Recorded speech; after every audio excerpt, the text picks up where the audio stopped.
হাদিসের ভিতরে ইমাম মুসলিম রাহমাতুল্লাহি আলাইহি বলতেছেন, নবী করিম সাল্লাল্লাহু আলাইহি ওয়াসাল্লাম বলেন, আমার জন্মের আজ থেকে 70 বছর পূর্বে, রাসূলুল্লাহ সাল্লাল্লাহু আলাইহি ওয়াসাল্লামের 70 বছর পূর্বে, কত বছর পূর্বে? 70 বছর পূর্বে ইয়ামেনের ভিতরে একজন শাসক ছিল, একজন সরকার ছিল, একজন বাদশা ছিল। সে ছিল জালেম বাদশা, জালেম শাসক, জালেম সরকার। এখনো দুনিয়ার অনেক দেশের ভিতরে অত্যাচারী সরকার আছে না, যারা নিজেদের মত, যারা নিজেদের ক্ষমতা জনগণের উপর চাপিয়ে দেয়। তারা অন্য কোনো কারো কথা শোনে না, তারা সৃষ্টিকর্তার কথা শোনে না, তারা রাসূলুল্লাহ সাল্লাল্লাহু আলাইহি ওয়াসাল্লামের কথা শোনে না, তারা অন্য কোনো মানুষের কথা শোনে না। সরকার নিজের কথা অনুযায়ী, সরকার নিজের রায় অনুযায়ী তার দেশ পরিচালনা করে। তার দেশ পরিচালনা করার জন্য তার কথা যে লঙ্ঘন করে তাদের উপর নির্যাতনের স্টিম রুলার পরিচালিত করে, আছে না? আল্লাহর রাসূল সাল্লাল্লাহু আলাইহি ওয়াসাল্লাম হাদিসের ভিতরে নিয়ে আসছেন, আল্লাহর রাসূল বলেন, আমার জন্মের 70 বছর পূর্বে ওই ইয়ামেনের ভিতরে এমন একজন শাসক ছিল, যেই শাসক তার জনগণের উপর, তার প্রজাদের উপর অত্যাচারের স্টিম রুলার চালাতো, এবং ওই শাসক নিজেকে সকল ক্ষমতার মূল মনে করত, এবং ওই শাসক নিজেকে সৃষ্টিকর্তা দাবি করত না, কিন্তু সে নিজেকে ক্ষমতাশীল মনে করত। সে বলতো, এই দুনিয়াতে এবং এই শহরে, এই আমার দেশের ভিতরে সবচেয়ে আমি ক্ষমতাবান, আমি সবাইকে খাওয়াইতেছি, আমি সবাইকে পড়াইতেছি, আমি সবাইকে এখানে থাকার জন্য বসবাস করে দিয়েছি। কিন্তু আপনারাই বলেন, এই যে আমরা দেশের ভিতরে বসবাস করতেছি, বসবাস করার জন্য আমরা যে আহার করতেছি, খাবার খাইতেছি, এগুলো কি দেশের সরকার দেয় আমাদেরকে? এই যে আলো, বাতাস, বৃষ্টি, এগুলা কি সরকার দেয় না আল্লাহ পাক রব্বুল আলামিন দেয়? ওই ইয়ামেনের বাদশা নিজেকে দাবি করত যে ইয়ামেনের যত লোক আছে, যত মানুষ আছে, আমি তাদেরকে খাওয়াইতেছি, আমি তাদেরকে পড়াইতেছি, আমি এই দেশে থাকার জন্য তাদেরকে অনুমতি দিয়েছি, বিদায় তারা থাকতে পারতেছে। ওই জালেম বাদশা, ওই তার দরবারে অনেক লোক থাকতো। ওই অনেক লোকগুলোর মধ্যে একজন লোক ছিল জ্যোতিষী, যাকে আমরা গণক বলে থাকি। কি বলি? গণক। সে গণক বাদশাকে তার রাজ্যের বিভিন্ন সময় বিভিন্ন পরামর্শ দিত এবং তাকে ভবিষ্যৎবাণী করত। এক পর্যায়ে ওই গণক ব্যক্তি বৃদ্ধ হয়ে গেল। এখন বাদশাকে বলতেছে, বাদশা শুনেন, আমি তো বৃদ্ধ হয়ে গেছি, আমার জীবন প্রায় শেষের দিকে, আমার মৃত্যুর পর আপনার দরবারে কে থাকবে যে আপনাকে ভবিষ্যৎবাণী করবে? এবার বাদশা বলে যে, ঠিকই বলছ, যে আমার রাজ্যে তোমার পরে একজন স্থলাভিষিক্ত লাগবে, যে তোমার মতো আমাকে এই রাষ্ট্র পরিচালনা করার জন্য ভবিষ্যৎবাণী করবে। এবার ইয়ামেনের শাসক তার দেশের ভিতরে, তার অঞ্চলের ভিতরে, মানুষদের ভিতরে খোঁজ লাগায় দিল যে আমার ইয়ামেনের ভিতরে এমন কোন বালক আছে যে যার মেধা খুব তীক্ষ্ণ, যার ব্রেন খুব ভালো। এইভাবে খুঁজতে খুঁজতে ইয়ামেন থেকে একজন ব্যক্তি খুঁজে পেল, একটা বালক খুঁজে পেল যার মেধা খুব প্রখর। বাদশা ওই ছোট্ট বালকটাকে তার দরবারে আইনা ওই জ্যোতিষীকে, ওই গণককে দিয়া বলল, এই যে এই বালকটা অনেক মেধাবী, তুমি তোমার এই বিদ্যাগুলো, তোমার এই গণকের বিদ্যা, জ্যোতিষী বিদ্যা তুমি তাকে শিক্ষা দাও, তোমার পরবর্তী প্রতিনিধি এই বালক হবে। এবার বাদশার নির্বাচিত প্রতিনিধি ছোট্ট বালক বাদশার দরবারে আসে, আর তার উস্তাদ গণকের কাছ থেকে গণক বিদ্যা শিখে, জ্যোতিষী বিদ্যা শিখে। একদিন যায়, 2 দিন যায়, রাস্তার মধ্যে, পথিমধ্যে বালক একটা উপাসনালয় দেখে যে কি ব্যাপার, এই রাস্তার ভিতরে এত সুন্দর ঘর কোত্থেকে আসলো। এবার বালক ঘরের ভিতরে যায়, দেখে একজন আলেম ব্যক্তি একজন বিজ্ঞ আলেম ব্যক্তি, একজন বুজুর্গ ব্যক্তি ওই ঘরের ভিতরে মানুষদেরকে তালিম দিতেছে। ওই আলেম ব্যক্তি বলতেছে, পৃথিবীর ভিতরে একমাত্র ক্ষমতার অধিকারী আল্লাহ পাক, একমাত্র ক্ষমতার অধিকারী হলো রব। রব ব্যতীত দুনিয়ার ভিতরে তার চেয়ে ক্ষমতাশীল কেউ নাই। একমাত্র রবি আমাদেরকে লালন পালন করতেছে, একমাত্র রবি আমাদেরকে খাওয়াইতেছে, একমাত্র রবি আমাদেরকে পৃথিবীতে থাকার জন্য উপযোগী স্থান করে দিয়েছে। এবার বালক হতবাক হয়ে গেছে, কয় কি, আমার উস্তাদ তো বলতেছে যে আমাদের যে রাজা সরকার সে তো আমাদেরকে সব কিছু করতেছে, এ আলেম এ পণ্ডিত ব্যক্তি কার কথা বলতেছে, এমন কোন রব আছে? সেদিন শিক্ষা গ্রহণ করার পর ওই ছোট্ট বালকটি তার উস্তাদের কাছে যেতে একটু দেরি হয়ে গেছে। উস্তাদ জিজ্ঞাসা করে, ও বালক, তুমি প্রতিদিন এই সময় আসো, আজকে আসতে তোমার দেরি হইল কেন? ওই ছোট্ট বালকটি কোনো উত্তর দেয় না। উস্তাদ তাকে প্রহার করে উস্তাদের কাছে দেরি করে আসছে। এবার উস্তাদ দেরি করে ছুটি দিছে, বাড়িতে গেছে। বাড়িতে যাওয়ার পর তাকে প্রহার করা হয়েছে, তুমি কোথায় দেরি করছো? প্রতিদিন এই টাইমে আসো, আজকে কেন এই টাইমে আসলা? এবার বালক এইভাবে উস্তাদের কাছে পড়ালেখার সাথে সাথে পথিমধ্যে ওই পণ্ডিতের কাছে, ওই আলেমের কাছে, হযরত ঈসা আলাইহিস সালাতু ওয়াস সালামের অনুসারী আলেমের কাছে একমাত্র আল্লাহ তাআলার পরিচয় লাভ করতে পারেন। সকলে বলেন সুবহানাল্লাহ। সুবহানাল্লাহ। এই বালক একমাত্র ক্ষমতাশীল আল্লাহ পাক রব্বুল আলামিনের পরিচয় পেয়ে গেল। এবার একদিন বালক যখন তার বাড়ি থেকে তার উস্তাদের কাছে রাজার দরবারে যায়, এবার বালক দেখে পথিমধ্যে রাস্তার দুই পাশে অনেক মানুষ ভিড় করছে। মানুষগুলা এদিকেও যাইতে পারতেছে না, ওইদিকেও যাইতে পারতেছে না। কি ব্যাপার, রাস্তার ভিতরে মানুষ কেন জড়ো হয়ে আছে? বালকটি যখন রাস্তার দিকে সামান্য আগাল, অগ্রসর হলো, বালক রাস্তার ভিতরে দেখতে পেল একটা হিংস্র প্রাণী দাঁড়ায় আছে। এবার বালক একটা বুদ্ধি খুঁজে বের করলো যে আমি যখন ওই পণ্ডিতের কাছে, ওই আলেমের কাছে যাই, ওই আলেম বলে যে পৃথিবীর সব কিছুর ক্ষমতাশীল আল্লাহ তাআলা, আল্লাহ তাআলার চেয়ে ক্ষমতাশীল কেউ নাই, তিনি সত্য। কিন্তু আমি যখন রাজার দরবারে যাই, আমার উস্তাদ জ্যোতিষী বিদ্যার অধিকারী গণক, সে বলে যে না, আমাদেরকে দেখাশোনা করতেছে, আমাদেরকে লালন পালন করাইতেছে, আমাদেরকে খাওয়াইতেছে, দুনিয়াতে থাকার জন্য সুবর্ণ সুযোগ করে দিয়েছে একমাত্র রাজা, একমাত্র বাদশা।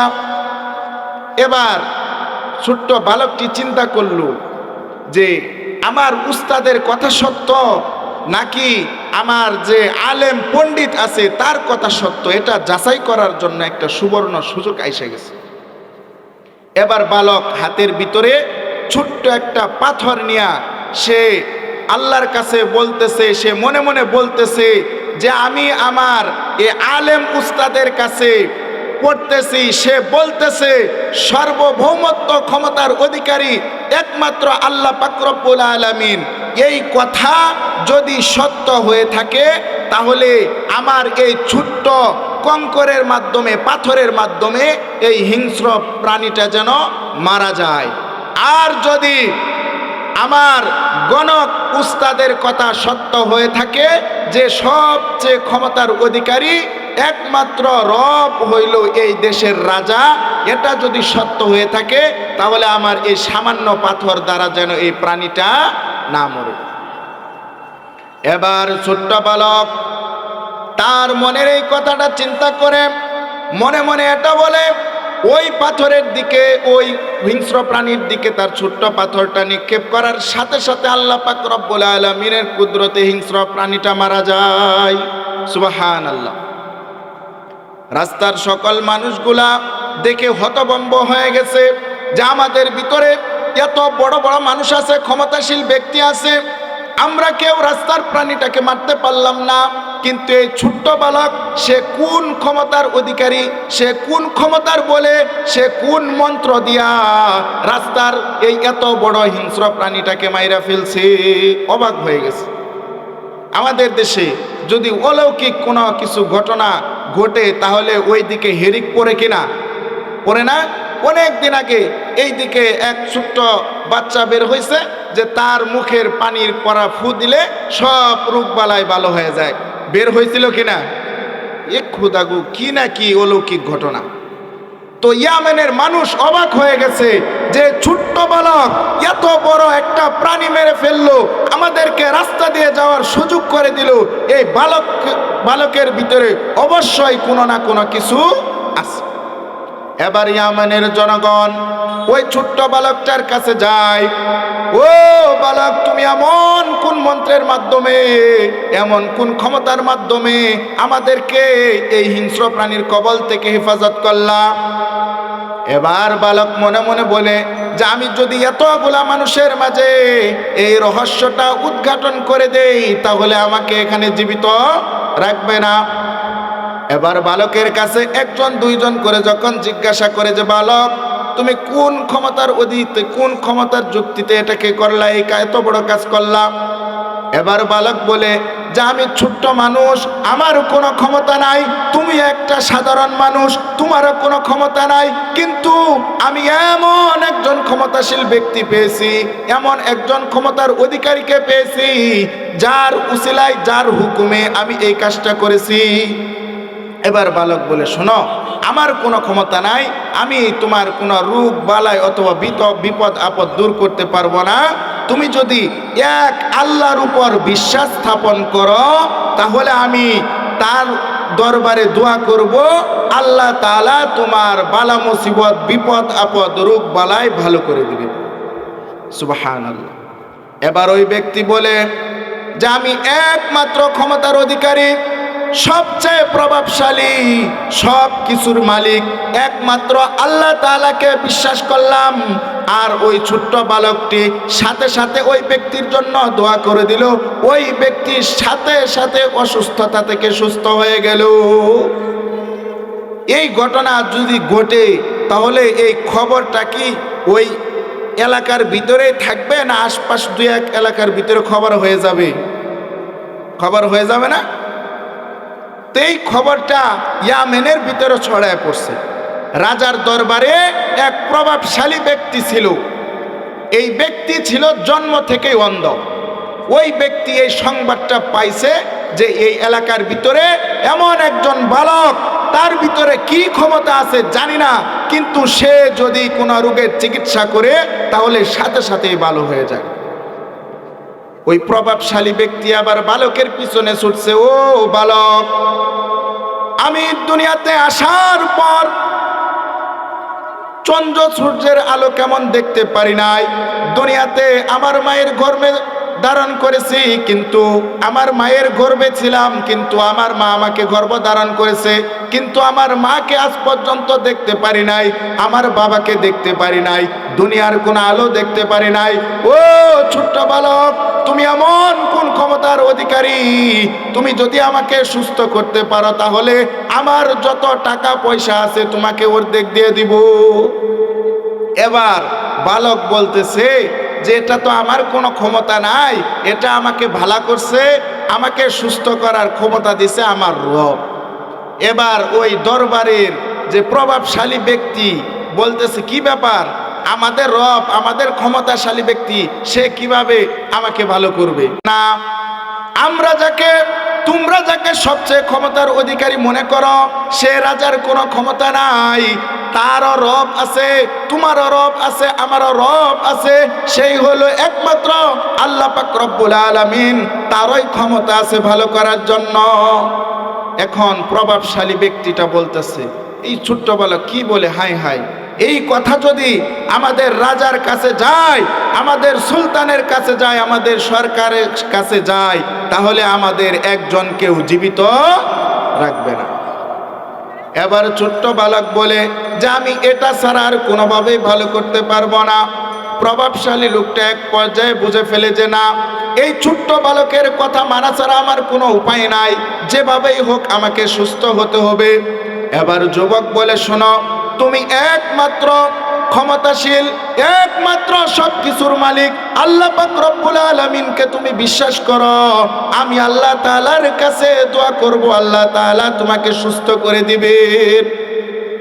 ওই প্রভাবশালী ব্যক্তিটা সাথে সাথে ওই ছোট্ট বালকের সাথে বলে ফেললো, লা ইলাহা ইল্লাল্লাহ, যে আল্লাহ তাআলা ব্যতীত আর কোনো ইলাহ নাই, আল্লাহ তাআলা ব্যতীত আর কোনো ইলাহ নাই।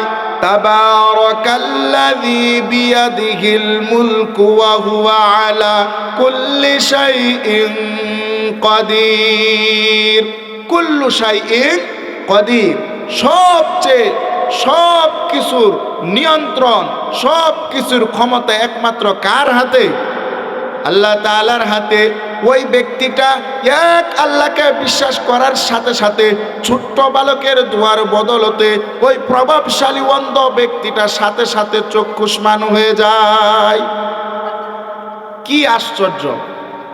ওই ব্যক্তি যখন রাজার দরবারে গেছে, রাজার দরবারে যাওয়ার সাথে সাথে বাদশাহ রাজা বলতেছেন, কি ব্যাপার, আপনাকে সারা জীবন দেখে আসলাম, আপনি জন্ম থেকে অন্ধ, আপনার এই চোখ কে দিল, আপনার এই চক্ষু কে দান করলো, তোমার এই দুইটা চোখ কোথায় পাইলা? সাথে সাথে প্রভাবশালী বলতেছে যে আমার এই চোখ দুইটা আমার রব দিছে। সাথে সাথে বাদশাহ সুন্দর একটা হাসি মারছে, কি ব্যাপার, তোমার চোখ আমি আমার কবে দিলাম, আমার কারণে তোমার চোখ দুইটা ভালো হয়ে গেল?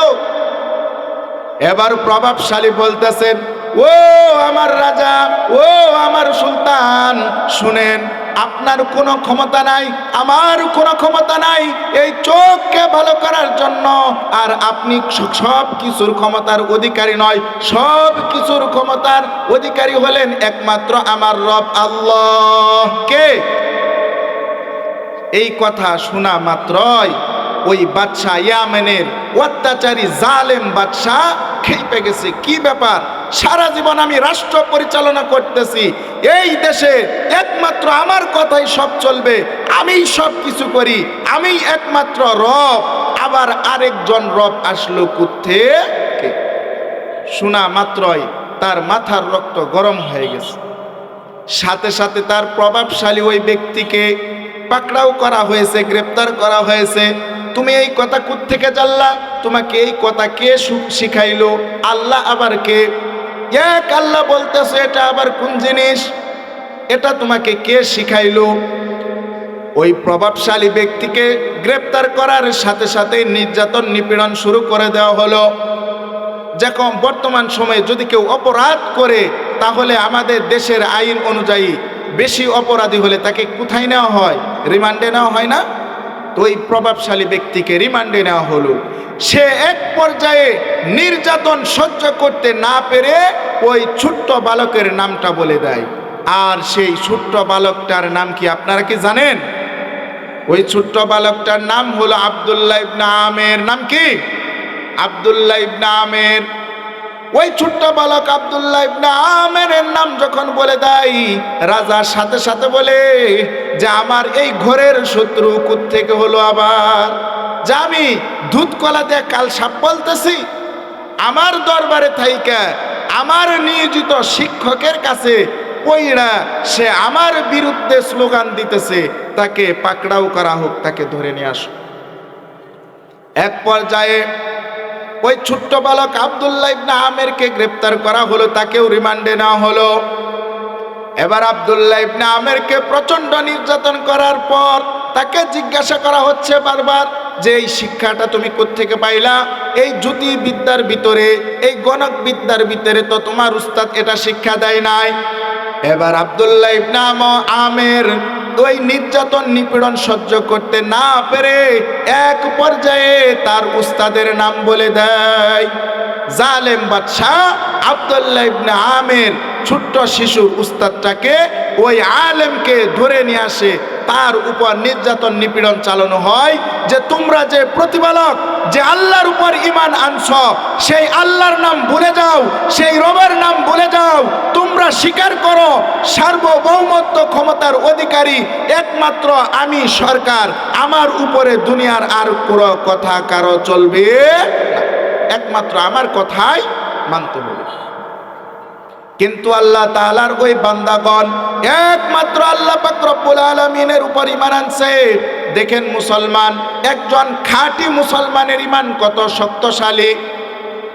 কত নির্যাতন নিপীড়ন করার পর তারা বলতেছে যে না না, আমাদের উপর যত নির্যাতন করা হোক, নির্যাতন করা হোক, যত জুলুম করা হোক, আমরা একমাত্র আল্লাহ তাআলার উপরই বিশ্বাস করব, তার উপরই ঈমান আনবো।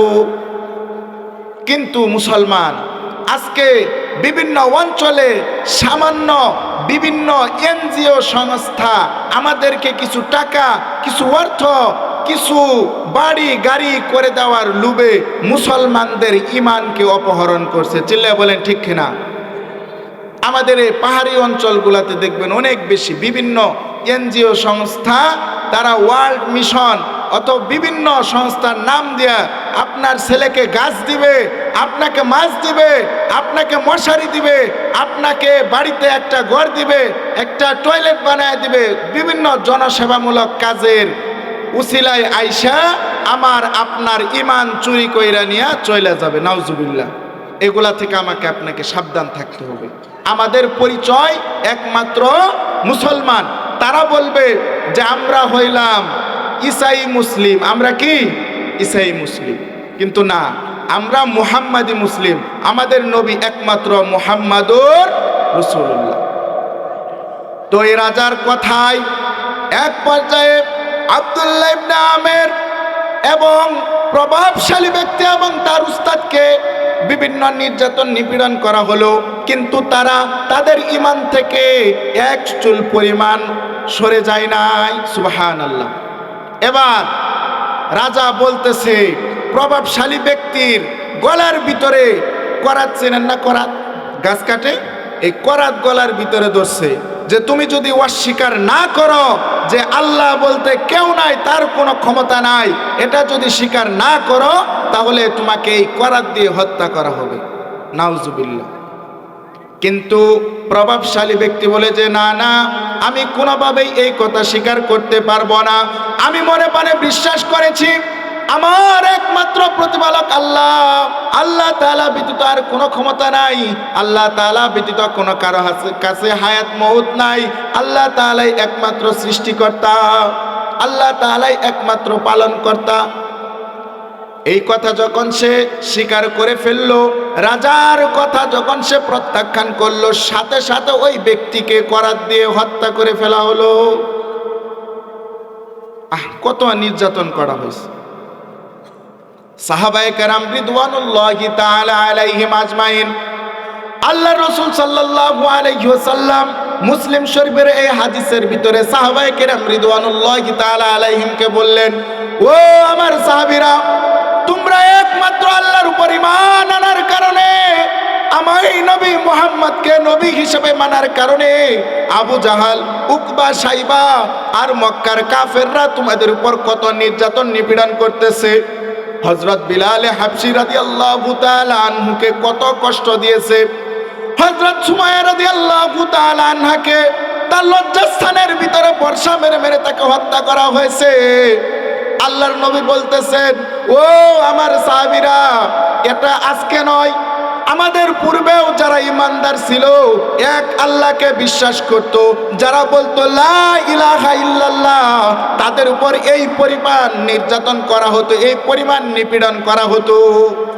ও আমার সাহাবীরা, তোমরা শোনো, ওই ইয়ামেনের জালেম বাদশা আব্দুল্লাহ ইবনে আমের, তার উস্তাদ এবং তার যে প্রভাবশালী ব্যক্তি ছিল, তাদের দুইজনকেই হত্যা করে ফেললো। এবার রাজা চিন্তা করে, এই ছোট্ট বালককেও যদি বাঁচায় রাখি তাহলে আমার দেশের ভিতরে আমার ক্ষমতা আর থাকবে না। পৃথিবীতে আছে না, যদি কোনো ব্যক্তি সরকারের অন্যায়ের বিরুদ্ধে প্রতিবাদ করে, তাহলে তাকে জেল জুলুম করা হয় কিনা, নির্যাতন করা হয় কিনা? আমাদের দেশে মনে হয় নাই, আমরা মনে হয় কেউ দেখি নাই। আছে যদি কেউ সত্য কথা বলে, কোনো কথা যদি যারা দায়িত্বে থাকে দায়িত্বশীলদের বিরুদ্ধে যায়, তাহলে দায়িত্বশীলরা তাদের ক্ষমতাকে শক্তিশালী করার জন্য ওই প্রতিবাদী ব্যক্তিকে, ওই হক কথা বলনেওয়ালা ব্যক্তিকে দুনিয়া থেকে সরাইয়া দেওয়ার ব্যবস্থা করে। আমরা আমাদের দেশেই দেখতে পেয়েছি, বেশি দিন হয় নাই, বাংলাদেশের একজন যুবক ছিল, তার নাম ছিল শহীদ শরীফ উসমান হাদি। এই হাদি বাংলাদেশে যত অন্যায় অবিচার হয়েছে, ভারত বাংলাদেশের উপরে যত নির্যাতন নিপীড়ন করছে, তারা যে ক্ষমতা শক্তি প্রয়োগ করছে, এগুলার বিরুদ্ধে বলিষ্ঠ কণ্ঠে প্রতিবাদ করার কারণে তাকে হত্যা করে ফেলা হয়েছে। শুধু তাই নয়, বাংলাদেশের একজন রাষ্ট্রপতি ছিলেন শহীদ প্রেসিডেন্ট জিয়াউর রহমান। তিনি একমাত্র ভারত বিরোধী হওয়ার কারণে তাকেও দুনিয়া থেকে বিদায় দেওয়া হয়েছে। শুধু তাই নয়, যারাই এই দুনিয়ার অবিচার অন্যায়ের বিরুদ্ধে প্রতিবাদ করা হয়েছে, শুধু তাই নয়, বাংলাদেশের আলেম সমাজকে যারা এই কুরআনের মাহফিলে নির্দ্বিধায় সত্য কথা বলেছে, তাদের উপর নির্যাতন নিপীড়ন করা হয়েছে। 2021 সাল থেকে নিয়ে 24 সাল পর্যন্ত অসংখ্য অগণিত আলেমকে জেল জুলুম নির্যাতন নিপীড়ন রিমান্ডে নিয়ে অত্যাচার করা হয়েছে। এই যে আমি কথা বলতেছি, এখানে কি আমার কোনো কথা বলতেছি?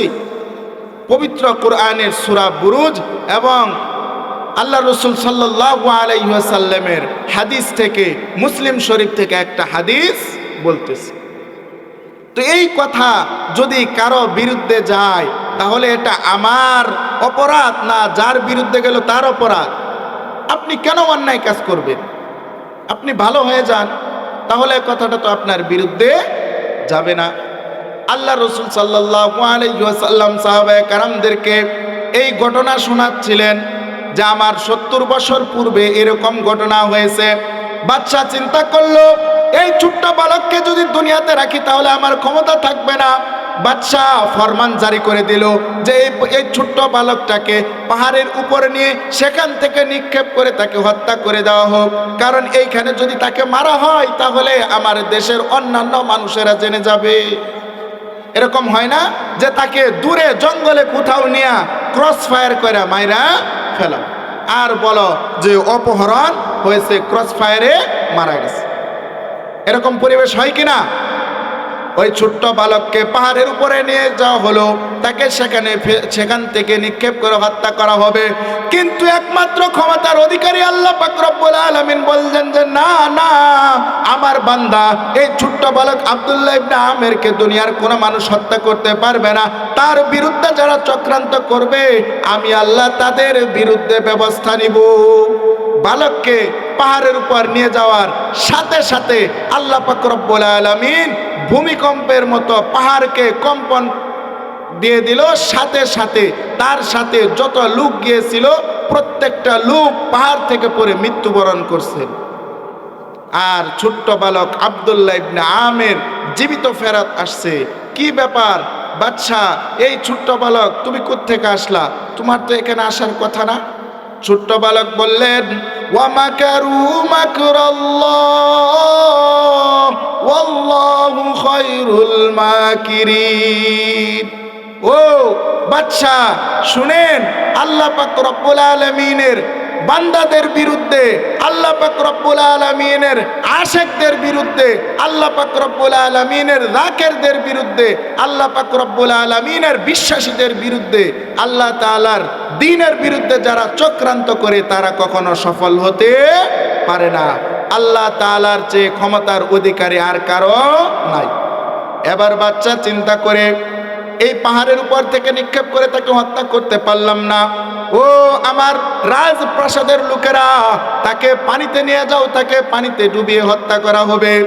এবার বাদশার কথায় তার লোকেরা ওই ছোট্ট বালককে নদীতে ডুবে মারার জন্য নিয়ে যায়, কিন্তু আল্লাহ পাক রব্বুল আলামিনের হুকুমে ওই নদীতে যাওয়ার সাথে সাথে পানির ভিতরে এমন বাতাস আর এমন জলোচ্ছ্বাস দিয়ে দেয়, সাথে সাথে ওই সকল ব্যক্তিরা নৌকা ডুবে মারা যায়। আর আল্লাহ পাক রব্বুল আলামিনের বান্দা আব্দুল্লাহ ইবনে আমের সেখান থেকে সহি সালামতে ফেরত আসে। এবার বাদশা অপারক, পাহাড়ে নিলাম মারতে পারলাম না, নদীতে নিলাম মারতে পারলাম না, একে আর কেমনে মারব। এবার ছোট্ট বালক সুন্দর একটা বুদ্ধি বের করলো যে আল্লাহ তাআলা ক্ষমতার অধিকারী এক আল্লাহ, এটার বিশ্বাস আমার মাধ্যমে যেন এই দেশের সকল মানুষ জেনে যায়, এই দাওয়াতটা সকলের ভিতরে পৌঁছায়া দিতে হবে। এবার ছোট্ট বালক তীক্ষ্ণ বুদ্ধি বের করলো, রাজাকে বলতেছে, বাদশাহ রাজা শুনেন, আমাকে আপনি মারতে পারবেন না, আমাকে একমাত্র আমার আল্লাহ মারতে পারবে। শুনেন, আমাকে যদি মারতে চান তাহলে আমাকে আমার মন্ত্র দিয়াই মারতে পারবেন। কিভাবে মারবো? রাজা মশাই, আপনার অঞ্চলের আপনার যত প্রজা আছে, জনগণ আছে, তাদেরকে আপনি নিমন্ত্রণ করেন, একটা খোলা ময়দানের ভিতরে ডাকেন, সেখানে তাদের সামনে আমাকে হত্যা করবেন, আমি আপনাকে বইলা দেব। এবার ছোট্ট বালকের বুদ্ধি অনুযায়ী বাদশাহ ওই অঞ্চলের যত লোক আছে তাদেরকে ডেকে একত্রিত করলো। এবার ছোট্ট বালক রাজাকে মন্ত্র পড়ায় দিতেছে, শুনেন, আমি আপনাকে একটা মন্ত্র বলি। কি মন্ত্র? আপনি বলবেন এই ছোট্ট বালকের প্রতিপালকের নামে তাকে হত্যা করছে, এই ছোট্ট বালকের প্রতিপালকের নামে তাকে হত্যা করছে, বিসমিল্লাহি রব্বি হাজাল গোলাম, এই ছোট্ট বালকের প্রতিপালকের নামে তাকে হত্যা করতেছে। এই কথাটা, এই মন্ত্রটা আপনি আস্তে আস্তে বললে হবে না, আপনার এই উপস্থিতিতে যত লোক আছে সকলের কানে যেন এই মন্ত্রটা পৌঁছে যায়, তখনই আমি মারা যাব। এবার বাদশাহ চিন্তা করে, সুন্দর কথা। এবার বাদশাহ আব্দুল্লাহ ইবনে আমেরের কথা অনুযায়ী একটা তীর নিক্ষেপ করলো, যে এই ছোট্ট বালকের প্রতিপালকের নামে আমি নিক্ষেপ করলাম। এটা বলার সাথে সাথে ওই ছোট্ট বালক সেখানে শহীদ হয়ে গেল। আল্লাহ তাআলা তাকে শহীদ হিসেবে কবুল করে নিলেন। এবার এলাকার যত জনগণ আছে সবাই বুঝতে পারলো যে এর আগেও রাজা বাদশাহ দুইবার কয়েকবার তাকে মারার জন্য চেষ্টা করলো, কোনোবারই পারল না। কিন্তু এই প্রতিপালকের রবের নামে যখন তাকে হত্যা করলো, সে সাথে সাথেই মারা গেল। এই রবটা কে? এই রবটা কে? আমরা সকলেই এই ছোট্ট বালকের রবের উপর ঈমান আনলাম, আর তারা জানতে পারলো এই ছোট্ট বালকের প্রতিপালক হলেন একমাত্র আল্লাহ। সাথে সাথে সকল লোকেরা লা ইলাহা ইল্লাল্লাহ, একমাত্র আল্লাহ তাআলা, আল্লাহ ব্যতীত কোনো প্রভু নাই, আল্লাহ ব্যতীত কোনো ইলা নাই। সাথে সাথে ওই অঞ্চলের অধিকাংশ লোক ঈমান আইনা ফেললো। এবার বাচ্চা চিন্তা করে, হাই হাই, এই আমি কি কাজ করলাম? এক ইমানদারকে আমি হত্যা করলাম, কিন্তু এখানে হাজার হাজার ইমানদার হয়ে গেল। এবার রাজা চিন্তা করতেছে, এই একটাকেও আমি মারছি, এইখানে হাজার হাজার লোক হয়ে গেছে।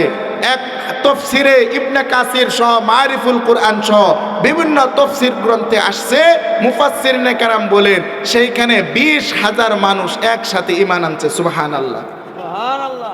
একজনরে মারলো, 20 জন ঈমান আনলো। এক আল্লামা সাঈদীকে নির্যাতন নিপীড়ন করা হয়েছে, কিন্তু প্রত্যেক ঘরে ঘরে আল্লামা সাঈদী কোরআনের পাখি হয়ে গেছে, হয় নাই?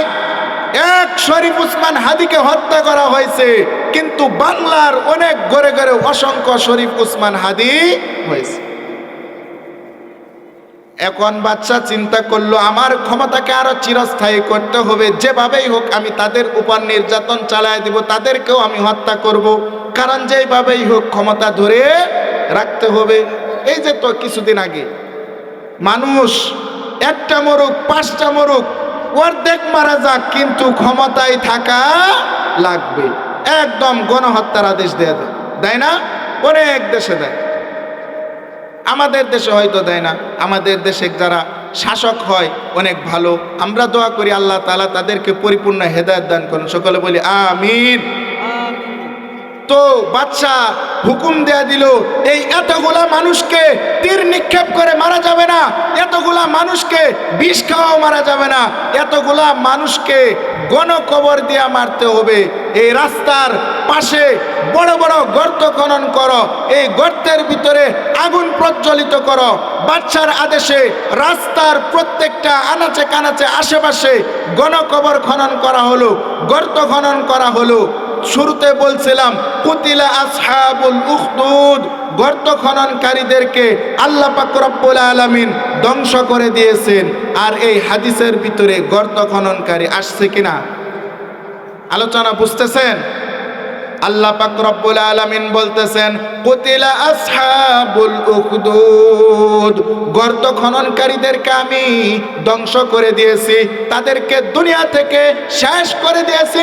মুসলমান, আল্লাহ পাক রব্বুল আলামিন দুনিয়াতে আল্লাহ তাআলার বিরুদ্ধে যারা যায়, ইসলামের বিরুদ্ধে যারা যায়, মুসলমানদের বিরুদ্ধে যারা যায়, তাদেরকে হয়তো আল্লাহ তাআলা দুনিয়াতে ধ্বংস করে দেন, আর নয়তো সাধারণ কাফেরদের মতো আখিরাতে আযাব দিয়া ধ্বংস করে দেন। অনেককে দুনিয়াতেই ধ্বংস করে, অনেককে পরকালে জাহান্নামের ভিতরে নিক্ষেপ করে। এবার বাদশাহ ওই গর্ত খনন কইরা তাদেরকে গর্তে নিক্ষেপ করার আদেশ দিল। রাজা বলতে, এ আমার লোকেরা শোনো, তোমরা যদি এটা বলো যে আল্লাহ বলতে কেউ নাই, একমাত্র আমি সব ক্ষমতার অধিকারী, তাহলে তোমাদেরকে আগুনে নিক্ষেপ করব না। কিন্তু মুসলমানের ইমান সাধারণ কোনো ইমান নয়, তাদের ইমানের যে মর্যাদা, মুসলমান বিশ্বাস করে ইসলাম নিয়ে যদি তারা মৃত্যুবরণ করে, সাথে সাথে আল্লাহ পাক রব্বুল আলামিন তাদেরকে জান্নাত দান করবেন। ইব্রাহিম নবীকে আগুনে নিক্ষেপ করা হয়েছিল না? ইব্রাহিম আলাইহিস সালাম কি মারা গিয়েছিলেন? আল্লাহ তাআলা তাকে হেফাজত করছেন।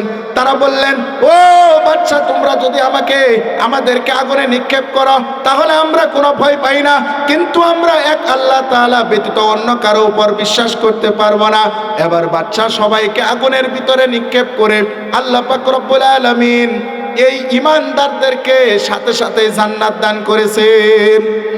এই পর্যায়ক্রমে একজন দুইজন এইভাবে সবাইকে নিক্ষেপ করার সাথে সাথে আল্লাহ পাক রব্বুল আলামিন ওই গর্ত খননকারী কুতিলা আসহাবুল উখদুদ, ওই গর্ত খননকারীদেরকে ধ্বংস করে দিয়েছেন।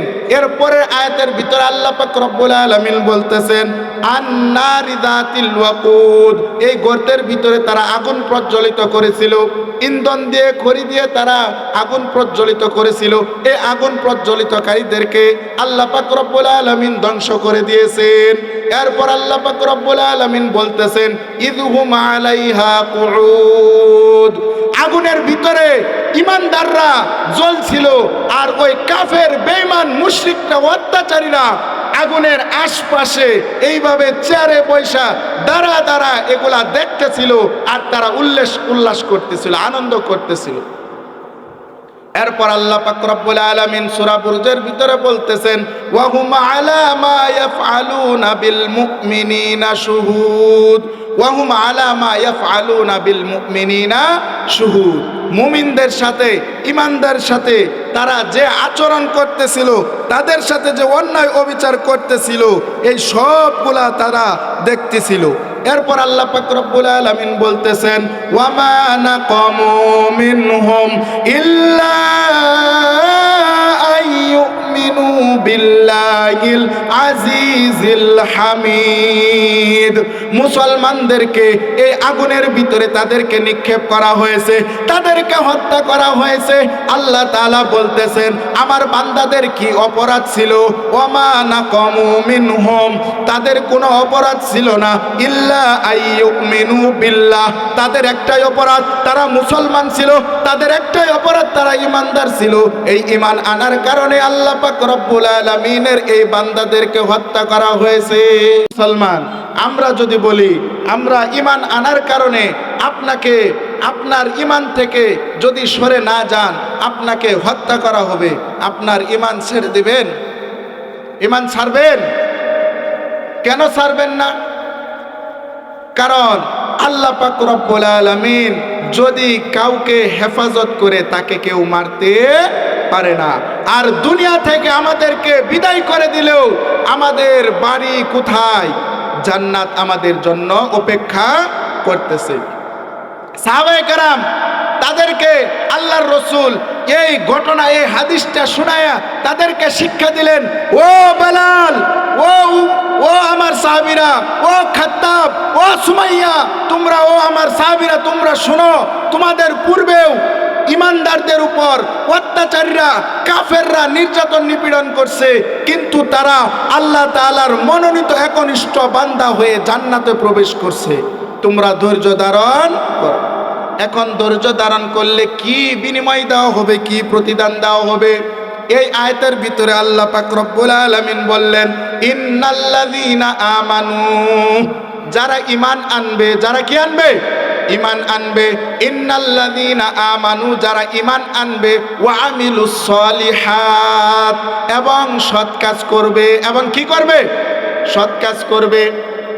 লাহুম জান্নাতুন তাজরি, তাদেরকে এমন জান্নাত দেওয়া হবে যে জান্নাতের তলদেশ দিয়ে প্রবাহিত হবে, মিন তাহতিহাল আনহার, নহর প্রবাহিত হবে। তাহলে ঈমান আনলে আর এই ঈমানের উপর অটল অবিচল থাকলে আল্লাহ তাআলা মুমিনদেরকে কি দান করবেন? কথা বলেন, কি দান করবেন? তাহলে মুসলমান শত বাধা বিপত্তি, নির্যাতন, নিপীড়ন সহ্য করার পরেও যদি ঈমানের উপর অটল অবিচল থাকে, আল্লাহ পাক রব্বুল আলামিন তাদেরকে কি দান করবেন?